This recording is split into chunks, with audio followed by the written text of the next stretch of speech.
ঘন্টা বাজছে, ঘন্টা হয়েছে, এখন পর্যন্ত খালি দু একটা সেন্টারের মধ্যেই আমি শুনেছি যে কিছু প্রবলেম হচ্ছে।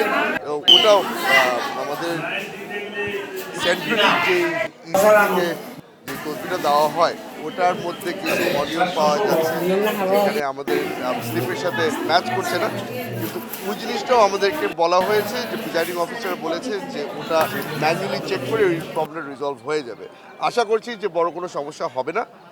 তাও দেশের মানুষের কাছে দোয়া চাচ্ছি, আপনারা যারা যারা এখানে গণমাধ্যমের যারা উপস্থিত আছেন, আপনাদেরকে একটা বড় দায়িত্ব পালন করতে হবে। আশা করি কোনো ধরনের সমস্যা হলে ওটা আপনারা তুলে ধরতে পারবেন।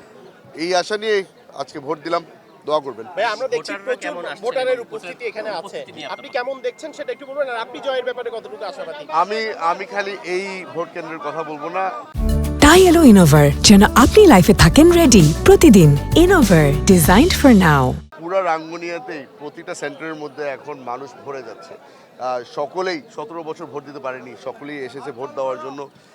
ধৈর্য ধরছে অনেকে, লাইন অনেক লম্বা। আমার মনে হয় যে অনেক বছর পরে একটা সুষ্ঠু সুন্দর ভোট হওয়ার সুযোগ পেয়েছি আমরা। আপনি জয়ের ব্যাপারে কতটুকু আশাবাদী?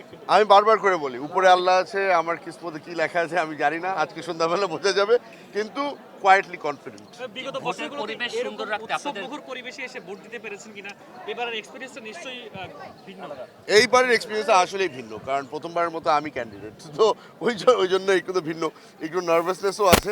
কিন্তু তার সাথে সাথে এই পরিবেশ দেখে আমাদের আইন শৃঙ্খলা বাহিনীর যারা যারা এখানে কাজ করছে তাদের কমিটমেন্ট দেখে আমি আশাবাদী যে এখানে একটা সুষ্ঠু নির্বাচন হবে। বিভিন্ন জায়গায় গুজব ছড়ানো হচ্ছে, মানে ব্যালট ভরে দেওয়া হচ্ছে বা বিভিন্ন জায়গায় যে অনিয়মগুলো হচ্ছে এগুলো টাকা পয়সার কথাও আসছে। এই জিনিসটা আমি গতকালকে রাত্রে থেকে শুনে আসছি যে অনেক জায়গার মধ্যেই অন্যান্য প্রার্থীরা টাকা বিলি করার চেষ্টা করছে। আমার বিশ্বাস যে বাংলাদেশের মানুষ আর স্পেশালি রাঙ্গুনিয়ার মানুষ টাকা পয়সার উপরে ভরসা করে তারা ভোট দেবে না। এখানে একটা আইডিওলজির বিষয় আছে, এটা একটা ব্যক্তিরও বিষয় আছে। তারা যাকে ভোট দিতে যাচ্ছে, আমরা গত 3 সপ্তাহ ধরে বাড়িতে বাড়িতে গিয়ে নিজের পরিচয় দিয়েছি। আর এই কারণেই হয়তোবা আমার মনে হয় যে এইবার ব্যক্তির উপরে কেন্দ্র করে, দলের উপরে কেন্দ্র করে ভোটটা আসবে, টাকা পয়সা। অভিযোগ তো আছে, অনেকগুলি অভিযোগ আছে যেগুলো আমরা ইসির সাথে ফাইল করেছি। আবারও বলবো যে আইন শৃঙ্খলা বাহিনী এখন পর্যন্ত খুব সুন্দরভাবে কাজ করে এসছে, তারা খুবই অ্যাক্টিভ, সারা রাত তারা খেটেছে, তাদেরকে ধন্যবাদ জানাবো এবং আশা করব যে সারাদিন যেন একইভাবেই চলে। এই যে সারাদিন একইভাবে চলার জন্য আপনাদের নেতাকর্মীদের প্রতি আপনারা কিভাবে কাজ করছেন? নেতাকর্মীরা আমাদের প্রতিটা ফিল্ডের মধ্যেই আছে, তারা এখন আমাদের আইজ অ্যান্ড ইয়ার্স বলা যায়। তাদের মাধ্যমে আমরা অনেক খবর পাচ্ছি, আপনাদের মাধ্যমে অনেক খবর পাচ্ছি। এখন পর্যন্ত যেটা শুনতে পেরেছি যে কোনো ধরনের বিশৃঙ্খলা হচ্ছে না, সবাই শান্তিপূর্ণভাবে ভোট দিচ্ছে। যদি বিজয়ী হন, যারা পরাজিত হবেন তাদের সাথে নিয়ে কাজ করার ইচ্ছা আছে কিনা? আমি একটা জিনিস অনেকবার বলেছি যে আমি এখানে আমার দলের এমপি হতে আসিনি, আমি এখানে এসেছি পুরো রাঙ্গুনের এমপি হওয়ার জন্য। সেই কারণে আমি বলবো যে যেই জিতুক যেই হারুক, আমাদের সকলের একসাথে নতুন বাংলাদেশ গড়ে তুলতে হবে।